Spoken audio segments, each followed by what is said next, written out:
the snow-covered hills of Bastogne, silent, foreboding. For days, weeks, the town had been trapped, cut off from the world. Men fought through hunger, exhaustion, pain. Yet the will to stand firm refused to break. At 4:50 in the afternoon, Cobra King, the armored tank of the 37th Tank Battalion, crested a small rise. Through the snow and fog, Bogus spotted movement ahead. American soldiers, engineers from the 32nd Airborne Engineer Battalion guarding the outer perimeter of Bastogne's defenses. "Come on in," the engineers cried. "We're the first tanks we've seen in 10 days." Bogus radioed Abrams. Contact with friendly forces established. The siege was broken, but at a terrible cost. The 37th Tank Battalion had lost 5 killed, 22 wounded, and 5 missing during the breakthrough. The 53rd Armored Infantry Battalion suffered 30 killed, 180 wounded. Yet the corridor, though only 400 yards wide, was open. The news spread through Bastogne like wildfire.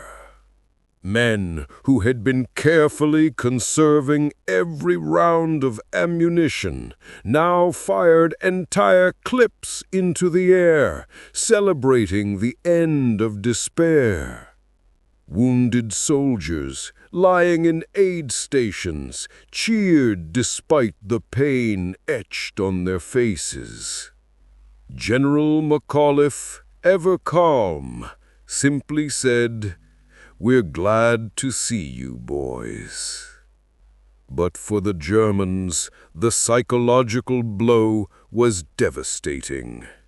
General Major Coquart, in his diary, wrote, "The relief of Bastogne is a disaster, not just tactically, but morally.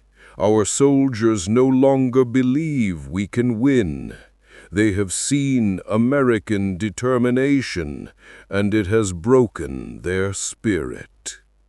Oberstleutnant Kaufmann of the Panzer Division was blunt, uncompromising. "We threw everything we had at Bastogne, our best troops, our last reserves of tanks and ammunition.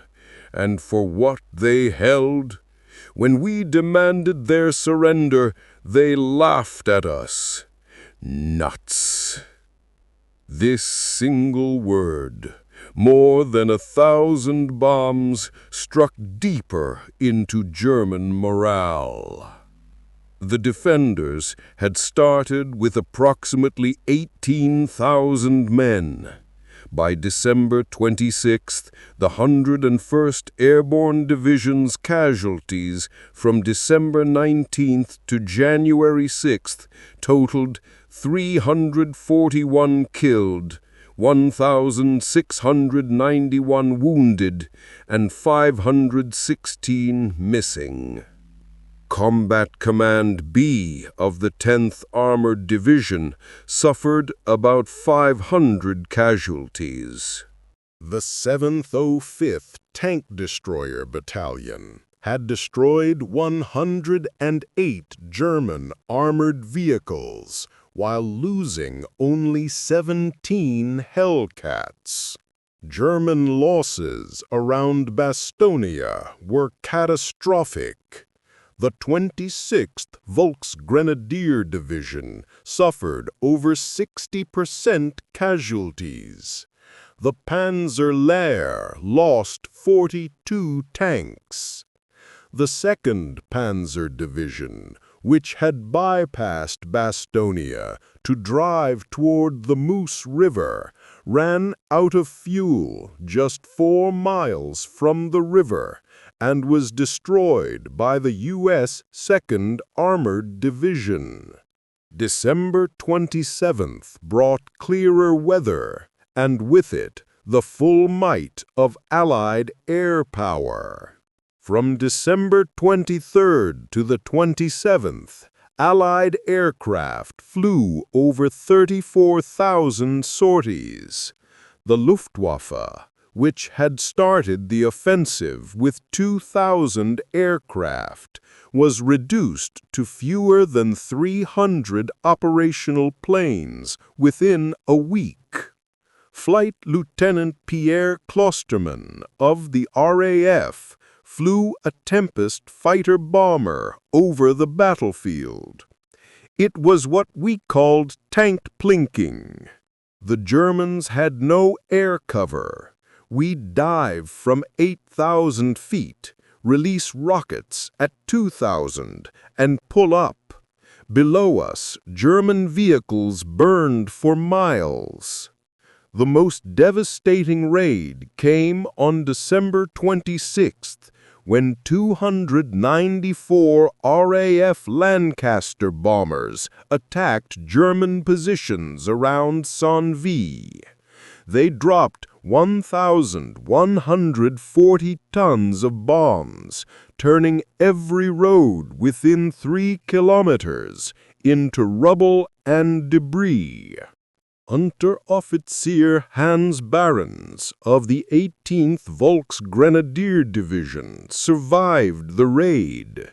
The earth erupted, buildings disintegrated, men simply vanished, vaporized.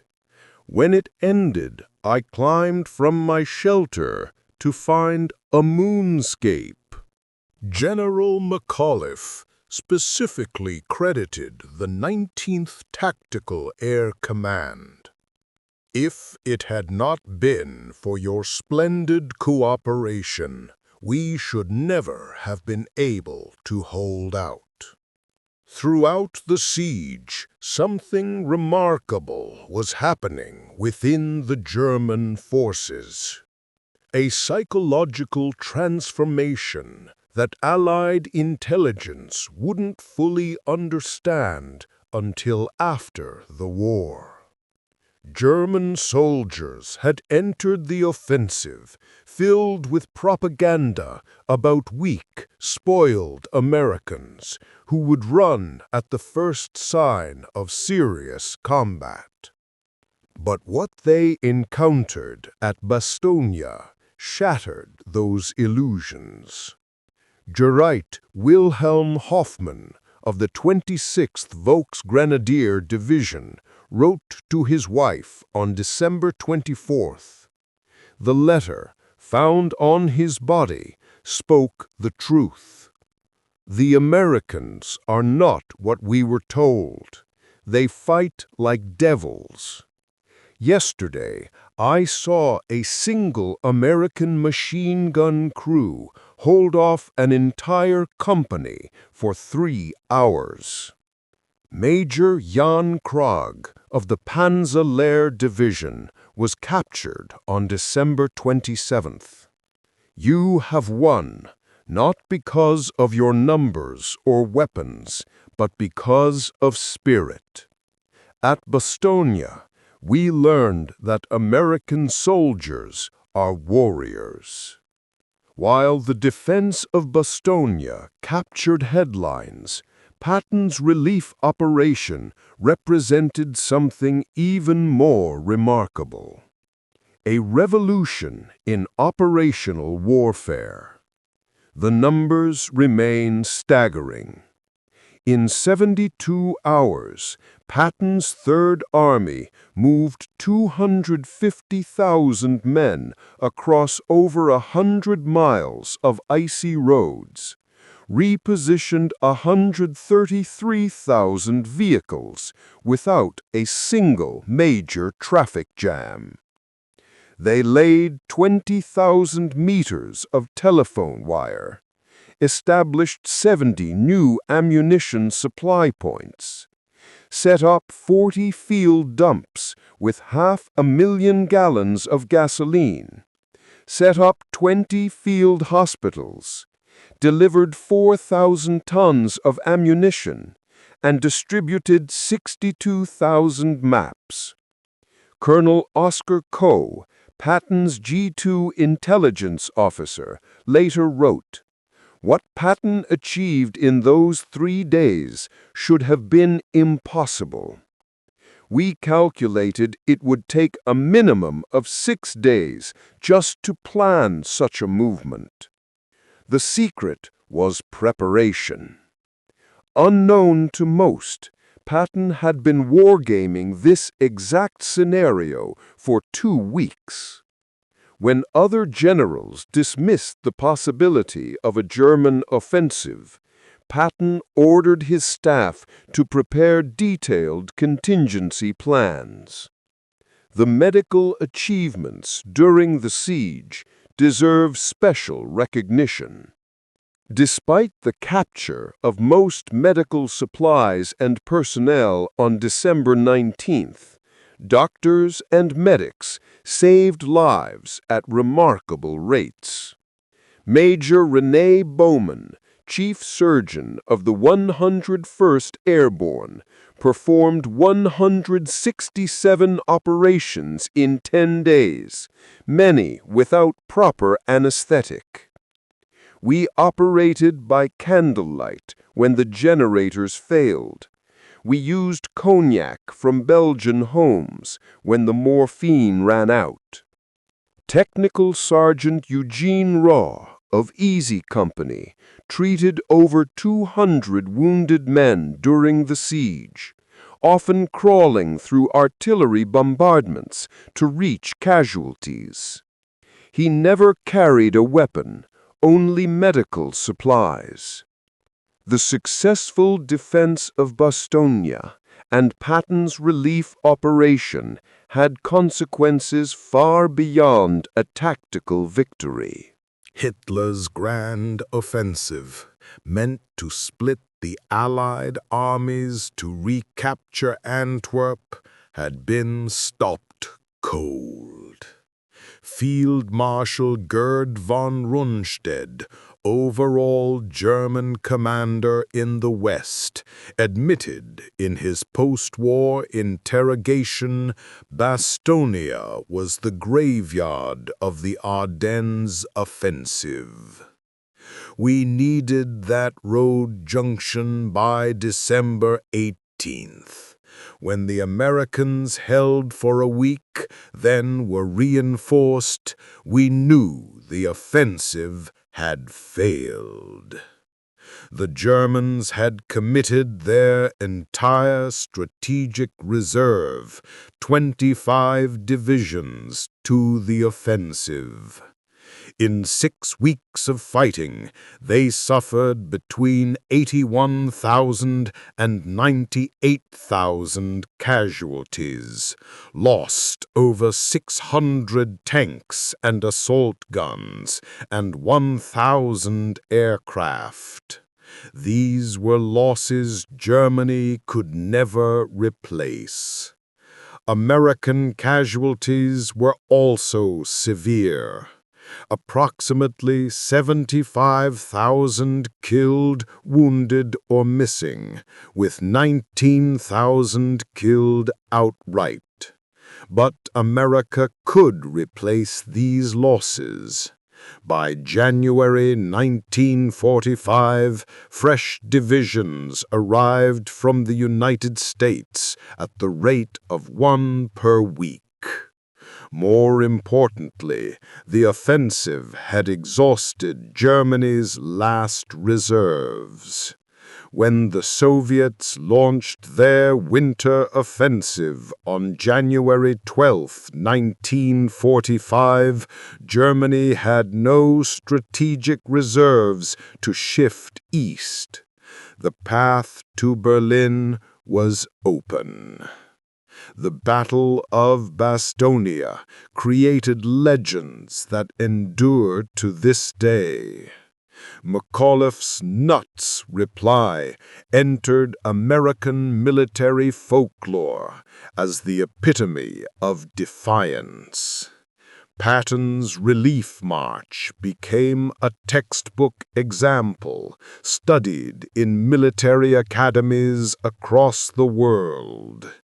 In December 1984, veterans from both sides returned to Bastogne for the 40th anniversary. Former enemies met as friends. General McAuliffe, then 87 years old, gave the keynote speech.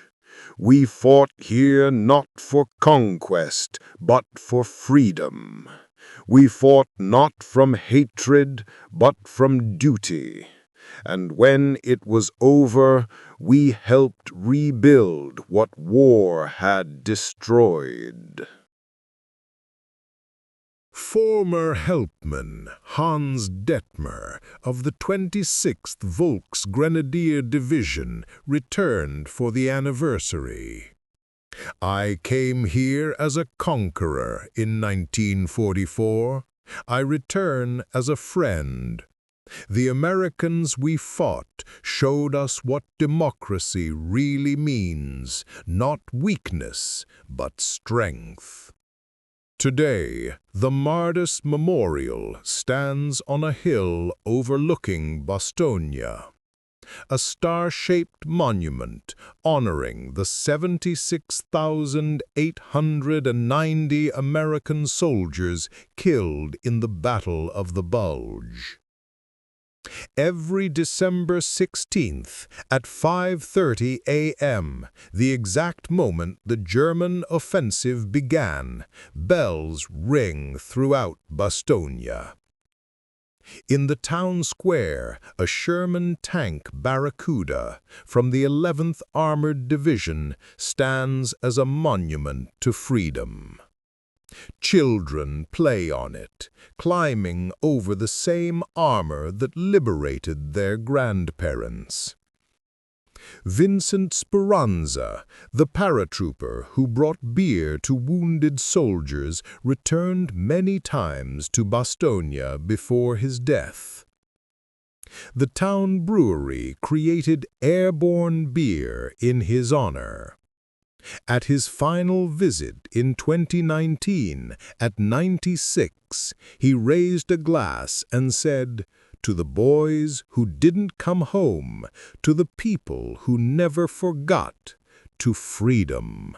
The final statistics of the Bastogne operation remain staggering. American forces at Bastogne's initial garrison numbered 18,000, including 11,840 from the 101st Airborne. Combat Command B of the 10th Armored Division operated 40 tanks. Total American casualties at Bastogne, approximately 4,500. German forces committed to Bastogne, an initial force of 25 to 30,000, eventually increased to approximately 55,000. German casualties around Bastogne, 15,000 plus, with over 100 tanks lost. Patton's relief force, 250,000 men, pivoted north in the dead of winter. 133,000 vehicles moved, covering more than 100 miles in winter conditions. The breakthrough was achieved in only 5 days. Supply operations, 1,200 tons delivered by air, 961 C-47 sorties flown, 241 aircraft on December 23rd alone. a 95% recovery rate of airdropped supplies in freezing temperatures. Weather data showed 168 consecutive hours below freezing, the lowest temperature approximately 10 degrees Fahrenheit. Visibility from December 19th to 22nd, less than 100 yards. Clear weather began on December 23rd. Winston Churchill, addressing Parliament in January 1945, declared, "This is undoubtedly the greatest American battle of the war, and will, I believe, be regarded as an ever-famous American victory." Field Marshal Bernard Montgomery admitted, "The Americans at Bastogne wrote one of the finest chapters in military history. Their stand will be remembered as long as men honor courage." But perhaps the most fitting tribute came from former Wehrmacht General Heinrich von Luttwitz, whose 47th Panzer Corps had surrounded Bastogne. In 1954, visiting the memorial, he saluted and said, "They were magnificent enemies who became better friends. They fought not for conquest, but for principle. That is why they deserved to win." The German forces that had mocked the Americans trapped at Bastogne learned a profound lesson in those frozen December days of 1944. They learned that free men, fighting for each other, are stronger than any army fighting for conquest. They learned that determination matters more than numbers. They learned that when democracy is pushed to the brink, it pushes back with a force that tyranny can never match. The relief of Bastogne stands as proof that freedom, when truly threatened, will always find its champions. In December 1944, those champions wore the screaming eagle of the 101st Airborne and the triangle of Patton's Third Army. They were teenagers from Iowa farms, New York tenements, Texas ranches, California factories. They were America. On a quiet hill, just outside Bastogne, stands a foxhole, preserved exactly as it was in December 1944. A plaque beside it bears a simple inscription, words spoken by a young paratrooper whose name is lost to history, but whose spirit lives forever. They've got us surrounded, the poor bastards. That magnificent defiance, that refusal to accept defeat, even when defeat seemed certain, that was the spirit of Bastogne. It was the spirit that held the line against tyranny. It was the spirit that brought Patton's tanks roaring through the snow when hope was a fading ember. And when the moment came, when freedom itself hung in the balance, they answered with a word that would echo through eternity: nuts.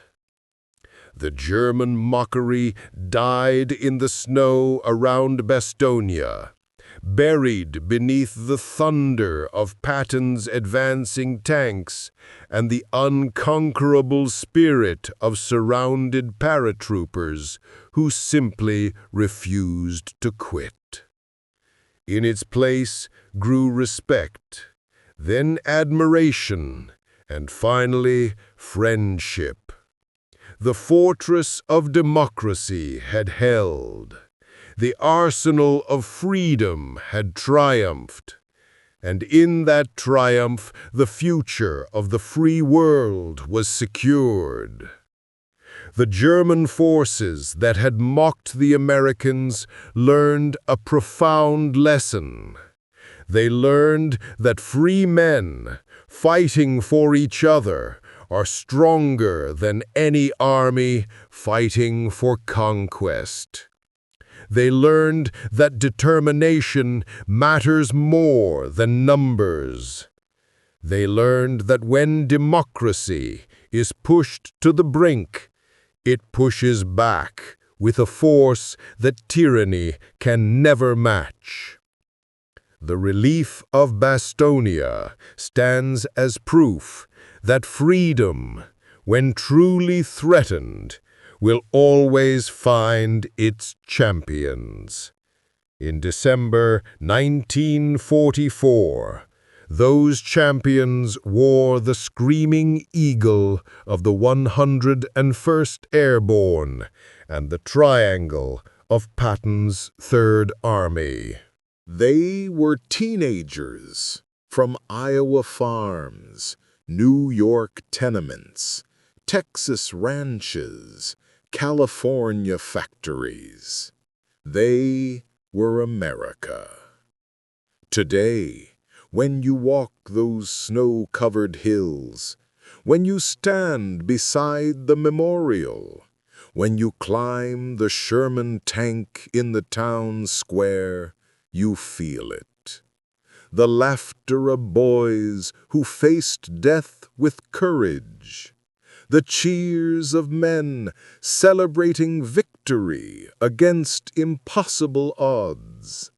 The prayers whispered at night by those too tired to speak, yet too brave to surrender. The cheers of wounded soldiers who celebrated life even as pain tore through them. The quiet hands of medics crawling through artillery fire to save their comrades without hesitation, without fear. The calm words of generals reminding soldiers that duty, not hatred, defines the fight. The shared meals, the community dances, the friendships forged in snow and blood. The beers raised in memory, the stories told and retold, passed down from grandfather to grandchild, until they become legend. That spirit, that courage, that unbreakable bond still lives. In every town square where children climb over rusted armor, in every ceremony where bells ring at dawn, in every heart that remembers that freedom is worth fighting for. The story of Bastogne is not just a tale of war. It is a testament to the resilience of the human spirit, to the power of unity, to the strength found in standing together when all else falls away. And it reminds us that no matter how dark the storm, how fierce the enemy, or how uncertain the outcome, freedom will always find its champions. Those boys in the snow, they answered the call, and they showed the world that courage and compassion can turn even the coldest battlefield into a beacon of hope. Thank you for staying with us through this incredible journey. These stories of courage, sacrifice, and friendship remind us that even in the darkest times, hope can shine, and ordinary people can achieve the extraordinary. If you felt inspired, if this story touched your heart, please give this video a like and subscribe to our channel so you never miss another story that celebrates the strength of the human spirit. Join our family, where history lives, where bravery is honored, and where every story brings us closer to the heroes who made the world a better place. Thank you again for watching and for keeping their memory alive. Until next time, take care and keep believing in the power of courage, compassion, and freedom.